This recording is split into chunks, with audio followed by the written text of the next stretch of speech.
Hi hello எல்லாருக்கும் வணக்கம் and welcome back to our channel. Vijay அவர்கள் டிவிகே அப்படின்ற கட்சியை தொடங்கினதுக்கு அப்புறமா அவரை சுற்றி ஏகப்பட்ட விமர்சனங்கள். அதில் சில பேர் பர்சனல் அட்டாக் பண்ணுவாங்க. அதில் ஒன்று தான், விஜயால் அவருடைய மனைவியவே சரியாக பார்த்துக்க முடியல, அப்படி இருக்கும்பொழுது இவர் எங்கடா தமிழகத்தெல்லாம் காப்பாற்ற போகிறாரு அப்படின்ற மாதிரி ஒரு விமர்சனத்தை வச்சுட்டு போயிட்டே இருந்தாங்க. அது மட்டும் இல்லை, அதுக்கேற்ற மாதிரியே சங்கீதாவும் வந்துட்டு பார்த்தீங்கன்னா, அதாவது விஜயோடைய மனைவி சங்கீதா அவர்களும் விஜய் கட்சி தொடங்கினதுக்கு எந்த ஒரு வாழ்த்துமே தெரிவிக்கல. அது மட்டும் இல்லாமல் அவருடைய முதல் மாநாடப்பவும் வந்த பாடு இல்லை. விஜயும் பல வருடங்களாக வந்துட்டு கனடாவும் போல. ஸோ இதனாலேயே வந்துட்டு இவங்க ரெண்டு பேருக்குள்ள பிரச்சனை அப்படி இப்படின்லாம் பேச ஆரம்பிச்சுட்டாங்க.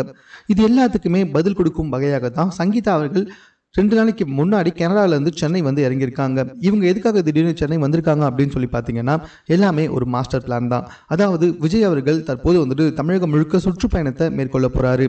திருச்சியில் வந்துட்டு ஒரு மிகப்பெரிய பரப்புரை ஆற்ற போகிறாரு. அதுக்கு காவல்துறையிடம் வந்துட்டு பெர்மிஷனும் வாங்கியிருக்காங்க. ஸோ இந்த சுற்றுப்பயணத்தை மேற்கொள்ளும்பொழுது அதை தொடக்கி வைக்க போகிறதே வந்துட்டு சங்கீதா விஜய் தான் அப்படின்னு தற்போது சொல்லப்பட்டு வந்திருக்கு. அதுக்காக தான் அவங்க கனடாவிலேருந்து சென்னையும் வந்திருக்காங்களாம். அது மட்டும் இல்லாமல் திருச்சியுடைய பரப்புரையின் பொழுது சங்கீதா விஜய் அவர்கள் கூட தான் இருப்பாங்க அப்படின்னு சொல்லப்பட்டு வந்துகிட்டு இருக்குங்க. ஸோ இதனால டிவிகேவை சார்ந்த தொண்டர்கள் எல்லாமே ரொம்ப சந்தோஷமாக இருக்காங்க.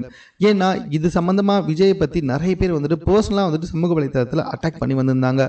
ஸோ அப்படி இருக்கும்போது சங்கீதா அவர்கள் தற்போது வந்துட்டு விஜய் கூடவே இருக்கிறது வந்து அவங்களுடைய தொண்டர்களுக்கே ஒரு மிகப்பெரிய உற்சாகம் ஏற்படுத்திருக்கு. இதுக்கப்புறமா கண்டிப்பா வந்துட்டு விஜயை பர்சனலா வந்துட்டு அட்டாக் பண்ண முடியாது இல்லையா? ஸோ அதனாலேயே ரொம்ப சந்தோஷமா வந்துகிட்டு இருக்காங்களாம். மேலும் தேர்தல் வரைக்குமே அவங்க இங்க தான் இருக்க போறாங்க அப்படின்ற செய்தியும் வெளியே வந்திருக்கு. விஜயுடைய முக்கியமான கூட்டங்கள், முக்கியமான வந்துட்டு பகுதிகள்லாம் விஜய் கூட தான் இருக்க போறாங்க அப்படின்றதும் தற்போது தெரிய வந்திருக்கு.